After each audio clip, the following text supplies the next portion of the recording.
안녕하세요. 생명의 빛 광성교회 이춘태 목사입니다. 요즘 사회적으로 보수와 진보 논쟁이 치열합니다. 그런데 서로 간의 견해가 다른 것이 교회 안에도 들어와서 때때로 부딪히거나 또 껄끄러운 대인관계를 보일 때가 있지요. 우리 그리스도인들은 어떠해야 될까요? 그리스도 안에서, 진리 안에서 부름받은 믿음의 형제 자매들은 서로가 다른 배경과 다른 생각을 가질 수 있다는 것을 인정하고 받아들여야 됩니다. 그것이 용납이죠. 그리스도인들은 서로가 다르다는 것을 인정하고 나의 의견을 얘기하되 다른 사람들의 의견에 귀를 열고 내가 가진 것이 참된 진리인지 상대방이 얘기하는 것에 진리가 있지는 않은지 그 토론과 나눔의 과정을 통해서 함께 그리스도 안에서 하나 되어가는 과정을 걸어가야 됩니다. 교회는 다양한 것을 인정하고 그 다양성 속에서 통일성, 그리스도의 복음 안에서 하나 되는 놀라운 공동체인 것이죠. 때때로 세대 간의 갈등, 때때로 남녀 간의 나눔이 있는 이 사회 흐름 속에서 어쩌면 교회가 그 중심을 잡아야 되는 소명이 있지 않을까 생각해 봅니다. 오늘 하루 우리가 나와 다른 사람들을 사랑하고 용납하고 받아들이는 훈련이 있는 날이 되기를 바랍니다. 믿지 않는 사람을 대할 때 골로새서 4장 5절 외인에게 대해서는 지혜로 행하여 세월을 아끼라.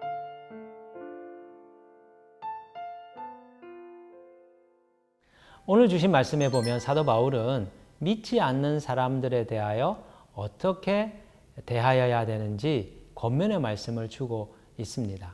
여기 보면 외인에 대하여라는 말씀이 나오죠. 한번 본문의 말씀을 다시 한번 주목해 보겠습니다. 오늘 말씀 5절에 보시면 외인에게 대해서는 지혜로 행하여 세월을 아끼라 이렇게 말씀을 합니다. 자, 외인은 기독교 신앙 밖에 있는 사람을 이야기하는 것이죠. 그런데 바울은 이 사람들과의 관계를 소중히 여겨야 한다는 것을 말해주고 있습니다. 그리스도인들은 믿는 사람들, 자신이 소속해 있는 교인들과만 잘 지내야 될 뿐만 아니라 우리 주변에 있는 믿지 않는 분들과도 원만한 관계, 사랑의 관계를 유지하는 것이 매우 중요합니다. 그 이유가 무엇일까요? 하나님은 그들을 구원하기 원하시기 때문이죠. 하나님은 믿지 않는 분들을 복음으로 인도하여서 하나님 나라에 들어가기를 원하십니다. 우리가 어제 살펴봤던 말씀에서 사도 바울은 골로새 교인들에게 복음을 전할 수 있는 전도의 문을 열게 해달라 중보기도를 요청하였습니다. 바울이 중보기도를 요청한 것은 믿지 않는 이방인들에게 그리스도의 복음을 전할 수 있는 기회를 얻어 그들을 하나님 나라에 드리기를 원해서인 거죠. 외인들에 대하여 권면을 주고 있는 것은 이런 글의 흐름 속에서 주어진 것입니다. 믿지 않는 사람들을 그리스도께로 인도하기 위하여서는 우리가 외인들에 대한 관심을 가져야 된다는 것이죠. 그런데 불신자들에 대하여 그리스도인들이 가지고 있는 잘못된 인식들이 있습니다. 그 중에 대표적인 것이 예수님을 믿지 않는 사람은 지옥에 갈 자식들이라는 거죠. 잘못된 예정론의 결과입니다. 그 예정론, 이중 예정론에 대한 잘못된 이해 때문에 하나님께서 처음부터 구원받을 자, 지옥 갈 자를 나누셨다는 것입니다. 그런데 하나님의 신비에 속한 예정론은 우리가 다 알기 어렵습니다. 예정론을 언급하고 있는 본문의 맥락을 잘 보면 사도 바울이나 그 본문을 기록한 저자의 본래 의도가 예수 그리스도를 믿고 구원받은 성도가 지나고 보니 내가 구원받은 것이 내 의지로 내 힘으로 믿은 게 아니고 하나님께서 나를 예비하셔서 예정하셔서 구원하셨구나. 구원에 대한 감격으로서 고백하는 것입니다. 믿지 않는 사람들은 처음부터 구원에서부터 배제되었다라고 하는 뜻이 거기에 내포되어 있지 않습니다.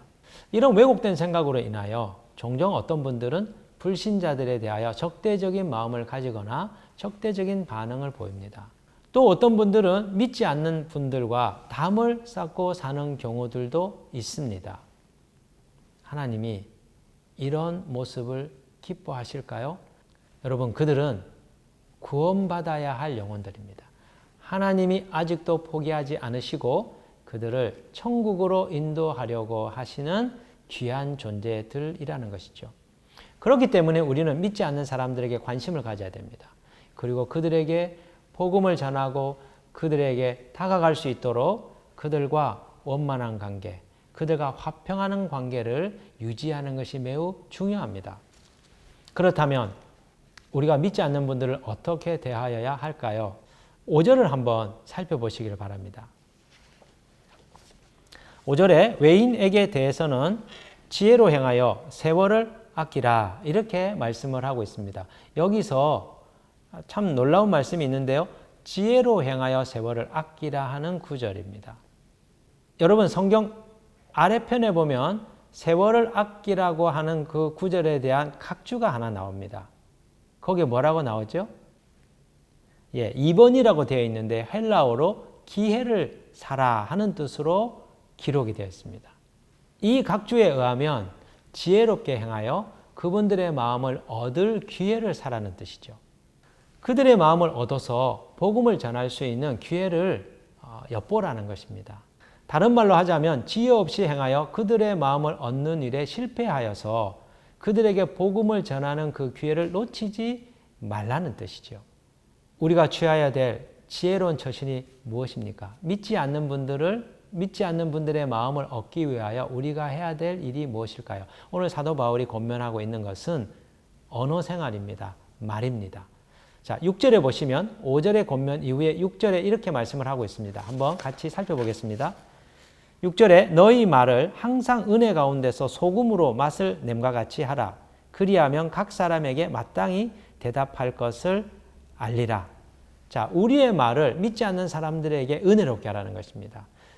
은혜의 마음을 품고 그들에게 말함으로 그들의 마음을 열 수 있도록 하라는 것이죠. 그럴 때 우리 입술에서 그들에게 무슨 표현을 해야 될지 적절한 그 말을 떠오르게 하신다는 것입니다. 여기도 이 구절에 보시면 각주가 나옵니다. 6절에 보면 은혜 가운데서 너희 말을 항상 은혜 가운데서 하라고 했는데 각주 3번에 보시면 감사하는 가운데서라고 말하고 있습니다. 자, 마음에 은혜를 품고 마음에 감사하는 마음으로 믿지 않는 분들을 대하려고 할 때 그들에게 가장 적절한 말이 떠오르게 된다는 것이지요. 사람의 마음을 얻기 위해서 우리가 해야 될 말이 뭐죠? 지혜로운 말입니다. 그분들의 마음을 얻을 수 있는 적절한 표현입니다. 말 한마디로 천냥빚을 갚는다라고 하는 우리나라의 속담이 있죠. 아 다르고 다르다라고 하는 말이 있지 않습니까? 믿지 않는 분들에게 있어서 그들의 마음을 얻을 수 있는 언어가 굉장히 중요한 것이죠. 한 번은 제 딸이 초등학교 고학년일 때 친구 관계 때문에 어려워하는 얘기를 들은 적이 있습니다.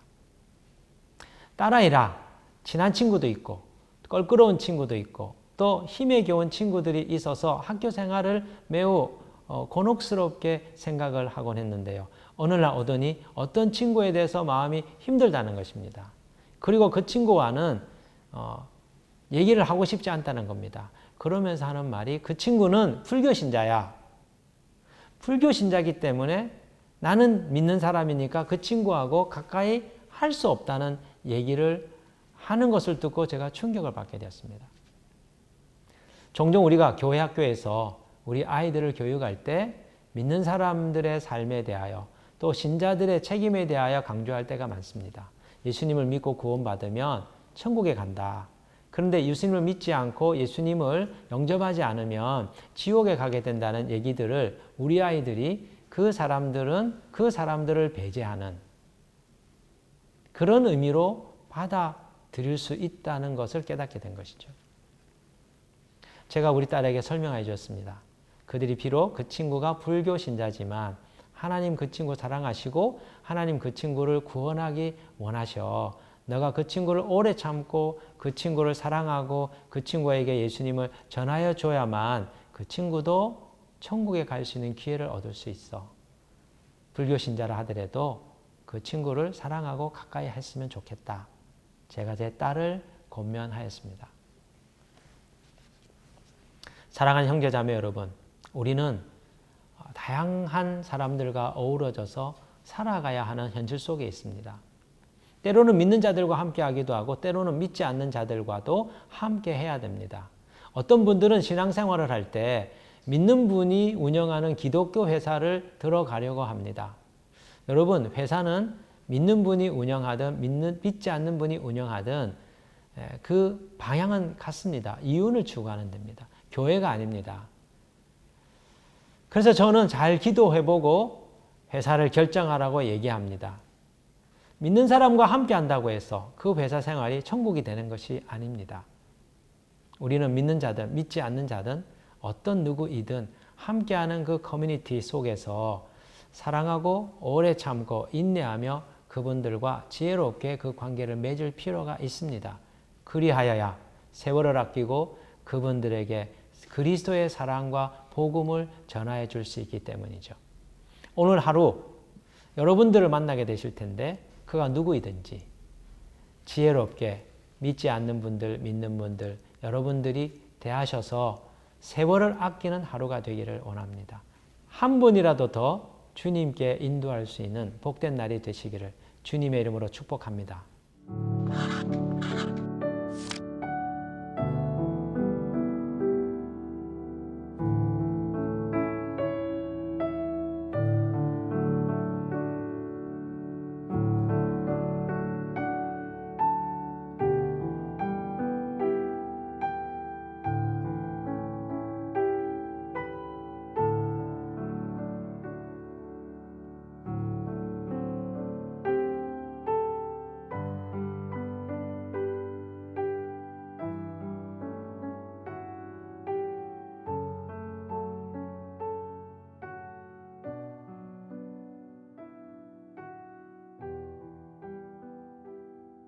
오늘 주신 말씀을 가지고 함께 기도하겠습니다. 하나님 아버지, 우리로 이 땅 가운데 빛이 되게 해주셔서 감사합니다. 주님께서 믿지 않는 자들과의 관계 속에서 지혜롭게 행하여 세월을 아끼라 하셨습니다. 그들의 마음을 얻을 수 있는 적절한 언어를 저희들에게 허락해 주셔서 저들의 마음을 부드럽게 하고 저들과 화목한 관계를 유지하여서 그리스도의 복음을 나누고 전할 수 있는 사명자가 되도록 도와주옵소서. 그리하여 더 많은 영혼을 주께로 인도하는 복된 인생이 되도록 저희를 사용해 주옵소서. 예수님 이름으로 기도합니다. 아멘.